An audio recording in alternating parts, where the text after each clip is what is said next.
Hello students, this is Vipasha Garg, lecturer ST College of Management Studies. History of modern Indian art ये syllabus है आगे जो मैंने share किया है। ये फैशन और अप्लाइड दोनों के लिए है और आप ये सिलेबस नोट कर लीजिएगा सभी स्टूडेंट्स। इसमें हम एक एक टॉपिक कवर करेंगे। फर्स्ट हमारा टॉपिक इसमें है art in the 19th century company school. Company school को कंपनी शैली के नाम से भी जाना जाता है। कंपनी स्कूल और कंपनी शैली दोनों एक ही हैं। नादिर शाह व अहमद शाह अब्दाली के हमलों से मुगलिया सल्तनत कमज़ोर पड़ गई थी।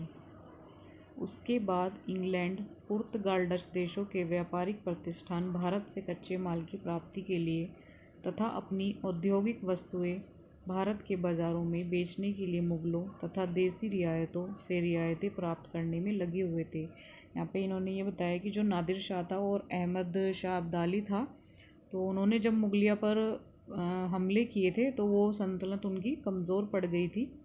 उसके बाद जो इंग्लैंड था वो पुर्तगाल, डच देशों के वहाँ से वो व्यापारिक प्रतिष्ठान करते थे जो भारत से कच्चे माल की प्राप्ति के लिए अपने बाज़ारों में वहाँ की वस्तुएं बेचने के लिए मुग़लों और देसी रियासतों से वो रियायतें प्राप्त करने में लगे हुए थे। इनकी परंपरा होड़ में इंग्लैंड की ईस्ट इंडिया कंपनी सबसे आगे निकल गई। मतलब जो इनकी होड़ लगी हुई थी आपस में, उसमें ईस्ट इंडिया कंपनी सबसे आगे निकल गई थी। असीम धन व उसके अपनी सुरक्षा सैनिकों की टुकड़ियों ने कंपनियों के अधिकारियों के मस्तिष्क में राजनीतिक शक्ति केंद्रित करने व शासक होने की लालसा पैदा कर दी।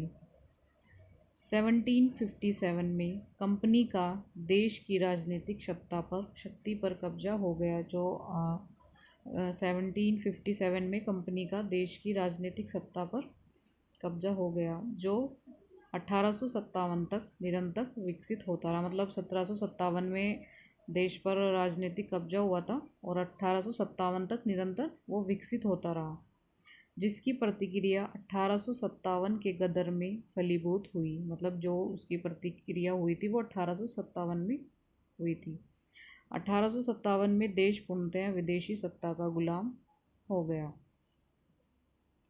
इंग्लैंड के दो भूदृश्य चित्रकार थॉमस डेनिन व टिली कैटिल, ये भूदृश्य चित्रकार थे यानी लैंडस्केप, थॉमस डेनिन व टिली कैटिल 1826 से ही अनेक वर्षों तक भारत का भ्रमण करते रहे। मतलब 1826 ईस्वी से इन्होंने अनेक वर्षों तक भारत का भ्रमण किया। उन्होंने भारतीय विषयों पर ब्रिटिश शैली में इनके चित्रण ने तत्कालीन भारतीय परंपरावादी कलाकारों को भी प्रभावित किया। कंपनी व अंग्रेजी सत्ता के सहयोग से पली चित्रशैली कंपनी शैली कहलाई। मतलब जो कंपनी और अंग्रेजी सत्ता थी, जो उनके सहयोग से जो शैली पली थी वो कंपनी शैली कहलाई थी। इसे पटना शैली नाम से भी अभिहित किया गया, यानी जो ये कंपनी शैली है इसको पटना शैली नाम से भी जाना जाता है।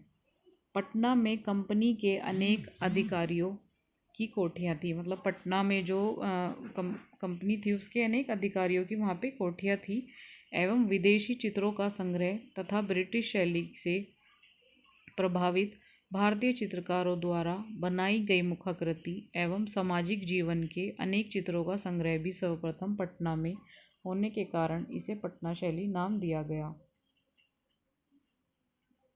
जो सामाजिक जीवन के वहाँ पे अनेक चित्रों का संग्रह भी था, वो कहाँ पे था? पटना में।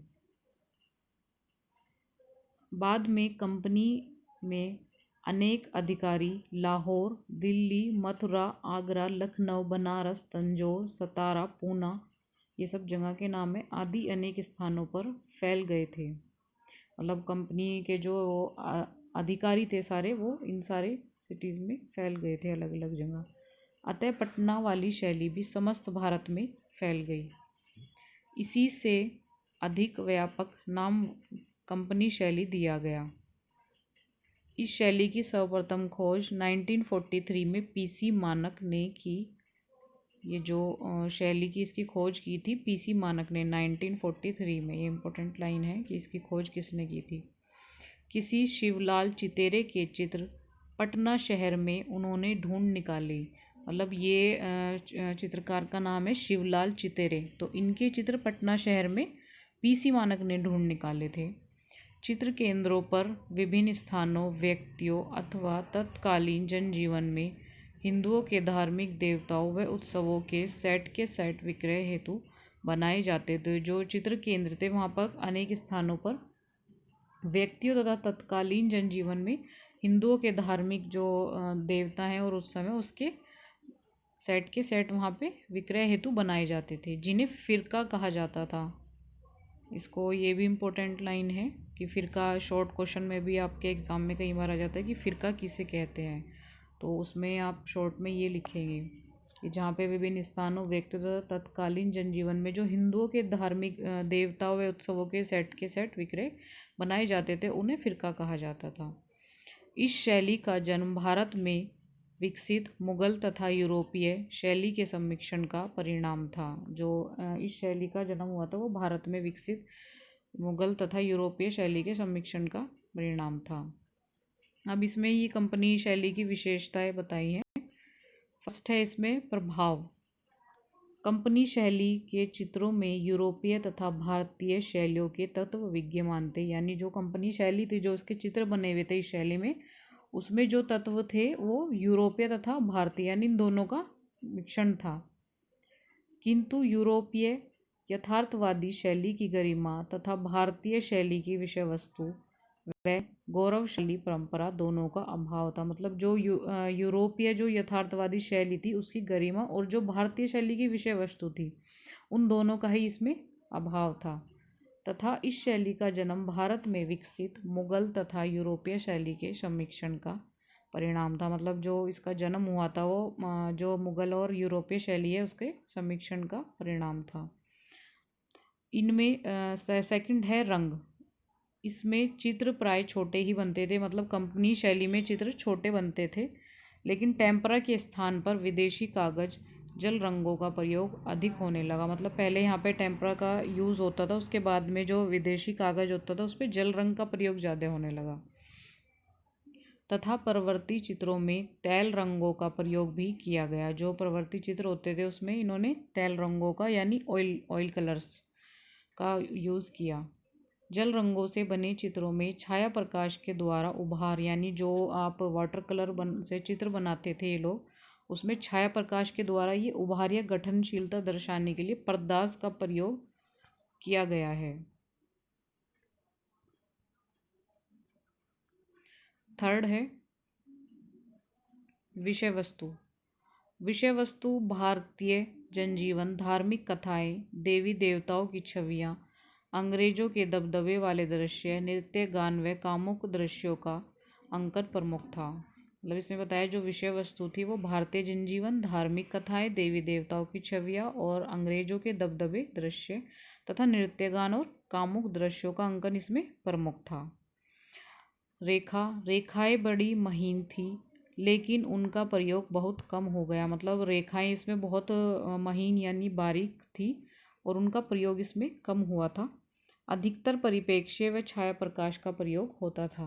मतलब इसमें छाया प्रकाश तो आपको पता ही है क्या किसको कहते हैं, जो हम चित्र बनाते हैं उसमें जो छाया प्रकाश का यूज़ करते हैं, और परिप्रेक्ष्य प्रोस्पेक्टिव, तो उसका यूज़ इसमें ज़्यादा होता था। वेशभूषा भी लघु चित्रों की भांति एक भी ढंग की नहीं बनी है, बल्कि जन समाज में मिलने वाली भौतिक संस्कृति की अनेक रूपता में उभरी है। इसमें बताया कि जो वेशभूषा इन्होंने बनाई है उसमें वो जो लघु चित्र है उसकी भांति अच्छी नहीं बनी है, लेकिन जो जन समाज में मिलने वाली भौतिक संस्कृति की है उसमें रूपता में उभरी हुई है। विदेशी प्रभाव के कारण चित्रों की प्रतिक्रिया भी बहुत बनी। जो विदेशी प्रभाव थे उसके कारण जो चित्र की प्रतिक्रिया थी वो बहुत बनी। लिथोग्राफी, एनग्रेविंग, वुडकट आदि तकनीकों से छपे चित्र व्यापारिक स्तर पर बनने लगे थे। जो विदेशी प्रभाव थे तो उसकी चित्रों की प्रतिक्रिया तो बहुत बनी, और जो लिथोग्राफी, एनग्रेविंग, वुडकट आदि तकनीकों से छपे चित्र व्यापारिक स्तर पर बनने लगे थे। 7th है छाया प्रकाश। प्रारंभ में छाया लगाने का कार्य पर्दाज यानी स्ट्रिपलिंग के माध्यम से दिखाया जाता था। जो छाया लगाने का काम वो करते थे पहले, वो स्ट्रिपलिंग के माध्यम से करते थे। 1857 ईस्वी के लगभग पर्दास का प्रयोग छोड़ दिया गया, तो बाद 1857 में स्ट्रिपलिंग का प्रयोग छोड़ दिया था। उसके बाद उन्होंने जल रंग चित्रण, तेल चित्रण से प्रभावित होने लगा। मतलब जो जल रंग चित्रण वो करते थे वो तेल रंग चित्रण से प्रभावित होने लगा। रंग को पानी तथा तेल माध्यम से गहरा हल्का फैलाकर छाया प्रकाश का प्रभाव उत्पन्न किया जाने लगा। मतलब जो कलर्स होते हैं उसमें पानी और तेल के माध्यम से गहरा और हल्का उसके यूज़ करने से वो मतलब उसको फैलाकर छाया प्रकाश का प्रभाव उत्पन्न करते थे।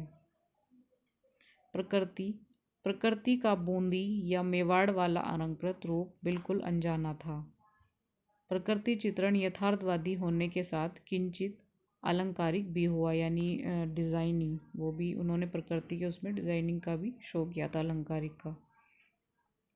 इसका निष्कर्ष है ये इतने ही पॉइंट थे, 8 पॉइंट। कंपनी शैली वस्तुतः पटना तक सीमित न होकर एक देशव्यापी लहर थी,